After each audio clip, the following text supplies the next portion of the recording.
Hello मेरे प्रिय साथियों, मैं संदीप यादव और आज के अपने एक नए टॉपिक में आप लोग का बहुत बहुत स्वागत करता हूं। नए टॉपिक यानी मैं नए भाग में स्वागत करता हूं आपका।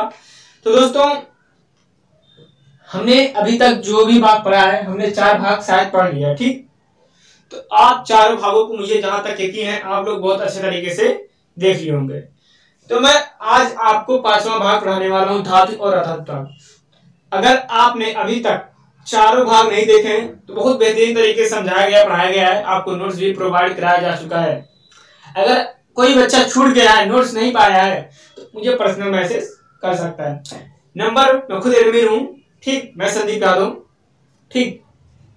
आप लोग का जो पढ़ाने का टेक्निक है मैं ही पढ़ा रहा हूँ, तो आप लोग मुझसे संपर्क कर सकते हैं। कोई भी समस्या हुई, कोई परेशानी हुई, आप मुझसे संपर्क कर सकते हैं। कहीं मैसेज कर सकते हैं, किसी भी सोशल मीडिया पे। मैं फेसबुक कभी कभी यूज करता हूँ और फिर इंस्टाग्राम मेरा डेली नहीं, कभी कभी यूज भी कर लेता हूँ।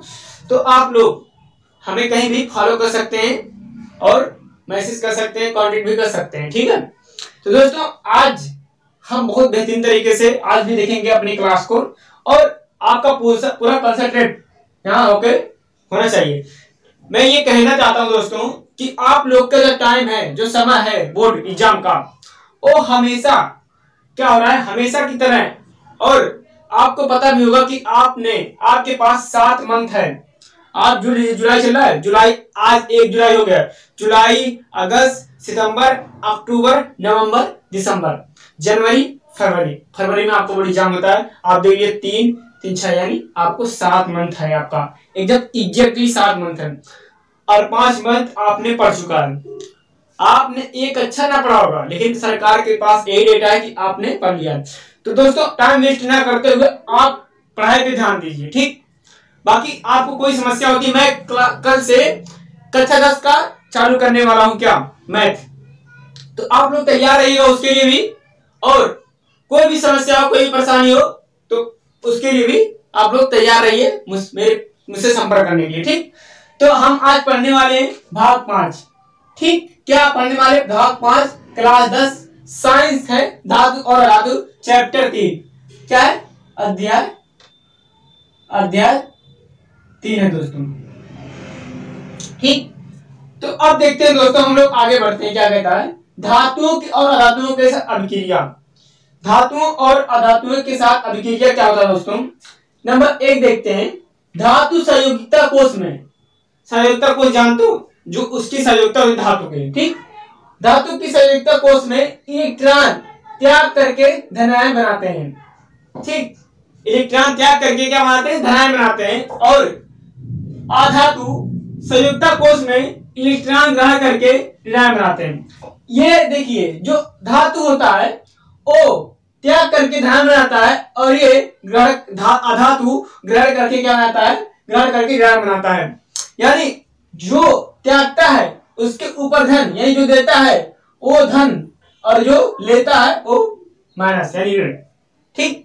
आपको ये देने वाला हमेशा बड़ा होता है, तो ये दाता हुआ और ये ग्राही हुआ, यानी लेने वाला, ठीक।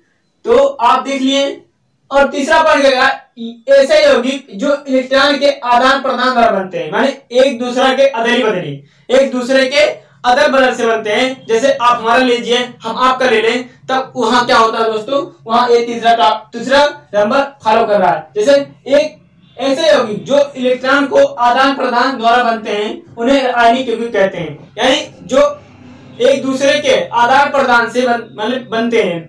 जैसे आप हमारा लीजिए, हम आपका ले लें, अदला बदली, तो वहां वो क्या होता है, जो इलेक्ट्रॉन बनते हैं वो आयनिक यौगिक कहलाते हैं। क्या कहलाते हैं दोस्तों, आयनिक यौगिक, ठीक। अब आते हैं दूसरे रिंग पे। क्या कह रहा है, आयनिक यौगिकों के गुणधर्म। आयनिक यौगिकों के गुणधर्म। एक पॉइंट आ गया, पहला पॉइंट, भौतिक प्रकृति। आप लोग पूरा ध्यान दीजिए बोर्ड में दोस्तों, आपको पूरा जो पढ़ा रहा हूं ऐसा हो ही नहीं सकता कि आपको समझ में ना आए, ठीक। मुझे पता है बहुत बच्चों को परेशानी हुई है मेरे इस आवाज के करते, ठीक। मेरा आवाज वहां तक आपको करेंगे, जबकि मेरे पास माइक नहीं है दोस्तों, ठीक। मैंने माइक लिया था लेकिन कनेक्ट नहीं हो रहा था, वो भी बढ़िया माइक लिया था, आपसे क्या बताऊं, लेकिन मैंने उसको रिटर्न करना पड़ा मुझे मजबूरन। तब से मैं उसको लिया ही नहीं, ठीक। और आने वाला है। देखिए धीरे धीरे सब कुछ होगा, बस आप लोग साथ देंगे तो क्या से क्या नहीं होगा, ठीक है। बाकी मैं आपको अपनी वो नहीं बता सकता, लेकिन ये जान लीजिए ये बोर्ड भी चेंज करने वाला हूं मैं, ठीक। आपको डिजिटल बोर्ड आने वाला है, बस कुछ दिन की है परेशानी, आप लोग वो सह लीजिए, उसके बाद हम लोग आते हैं अपने डिजिटल बोर्ड पे, ठीक। लेकिन अभी मैं इसको बताना नहीं चाहता था, लेकिन आपको बता दिया हूं, कुछ समय लग सकता है, कुछ समय के भी समय लग सकता है, ठीक। भौतिक प्राकृतिक सब कुछ देखना रहता है बाबू।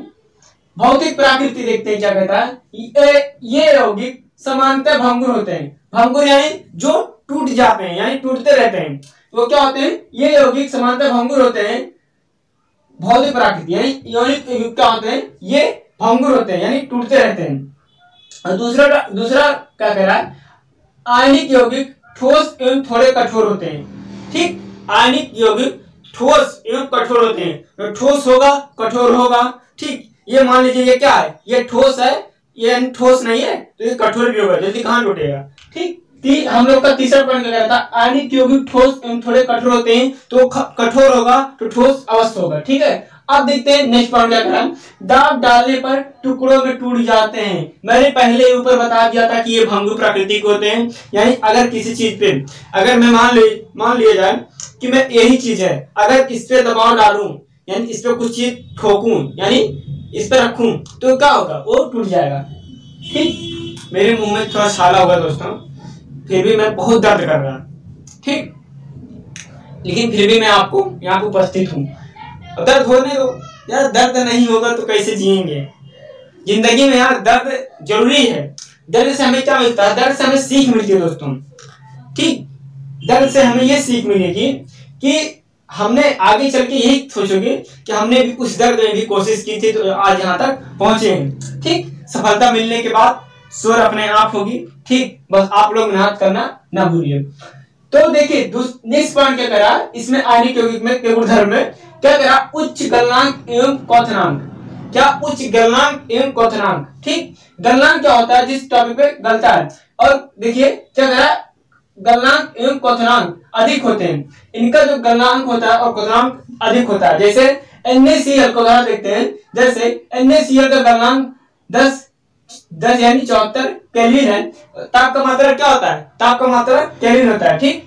और क्वथनांक क्या होता है, 1686 है, 1686 केल्विन है, ठीक। ये हो गए इसका गलनांक एवं क्वथनांक। अब क्या करा, तीसरा पॉइंट करा दोस्तों, जल में घुलनशील। आयनिक यौगिक में गुणधर्म में क्या करा, जल में घुलनशील परंतु पेट्रोल केरोसिन तेल में अघुलनशील होते हैं। देखिए दोस्तों, जो आयनिक यौगिक होते हैं क्या करा है, आयनिक यौगिक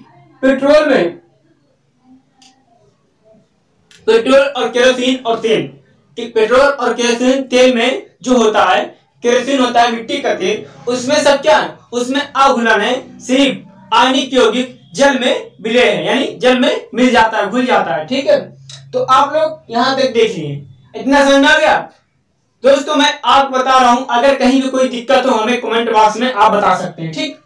देखते हैं अब चौथा पॉइंट क्या है, विद्युत की चालकता। विद्युत की चालकता क्या कहता है, आयनिक यौगिक जलीय विलयन और क्या कह रहा है, और गलित विलयन रूप में विद्युत का चालन करते हैं। इसका कुछ समझ नहीं आया क्या कह रहा है, आयनिक यौगिक जलीय विलयन में यानी जलीय विलयन में और गलित विलयन रूप में विद्युत का चालन करते हैं। यानी ये जलीय विलयन जो है और गलित विलयन के रूप में विद्युत का चालन करते हैं, यानी विद्युत इसी में चलती है, ठीक। परंतु ठोस अवस्था में विद्युत का चालन नहीं करते, परंतु ठोस अवस्था में, ये देखिए टॉपिक आ गया बढ़िया। आप देखें कि हमारा जो विद्युत होता है वो कहां से पैदा होती है, बड़े बड़े डैमों से, डैम से होती है ना, डैम यानी बांध से वहां पे विद्युत बन गया था। तो अगर जल का बहाव होगा तभी तो विद्युत उत्पादन होगा। अब ये थोड़ी है कि अगर पत्थर गिराओ तो जल को वो विद्युत उत्पादन होगा, पर पहाड़ अगर गिराया जाए, पहाड़ का पत्थर छोट ऐसे गिट्टी जैसे गिराते हैं वैसे गिराया जाए तो वहां पे हम लोग बिजली उत्पादन कर सकते हैं, नहीं कर सकते, ठीक। और लेकिन जल अगर गिराया जाए वहां से तो जल को आसानी से हम क्या कर सकते हैं, वहां बिजली उत्पादन कर सकते हैं। तो यहाँ से क्या करा, परंतु ठोस अवस्था में विद्युत का चलन नहीं कर सकते। और जैसे और यहाँ पे कहने का तात्पर्य ये समझिए कि कहने का तात्पर्य ये करा कि अगर ठोस अवस्था हो तो उसमें विद्युत का चलन नहीं किया जा सकता, बहुत आसानी से नहीं होता। और जैसे जल हो तो जल कोई भी चीज का घुलनशील हो तो वहां पे हम लोग वहां पे अर्थिंग देके जल वहां पे हम लोग बिजली उत्पादन कर सकते हैं, लेकिन कठोर में बिजली उत्पादन नहीं कर सकते हैं। ठीक, ये हो गई ये टॉपिक। अब क्या कह रहा है, अभिक्रिया के आधार पर धातुओं का वर्गीकरण। जो अभिक्रिया के आधार पर धातुओं का वर्गीकरण, किसके आधार पर, अभिक्रिया के आधार पर। ठीक, तो और धातुओं का वर्गीकरण करना है इसमें। ठीक, जैसे खनिज हो गया, अयस्क हो गया, ये सब क्या है, ये सब अभिक्रिया है, ये सब अभिक्रिया है, खनिज अयस्क। ठीक, पृथ्वी में धातु तथा उनके यौगिक जिस रूप में प्राप्त होते हैं खनिज कहते हैं। क्या कहा, पृथ्वी में धातु उनके यौगिक जिस रूप में होते हैं वो खनिज कहते हैं। जो धातु होता है, ठीक, और उनके यौगिक, धातु और उनके यौगिक जिस रूप में मिलते हैं वही क्या होता है, खनिज होता है। ठीक, और अयस्क क्या होता है, वह खनिज जिसमें से किसी धातु को सफलतापूर्वक कम खर्च में अलग किया जाता है उसे धातु का अयस्क कहते हैं।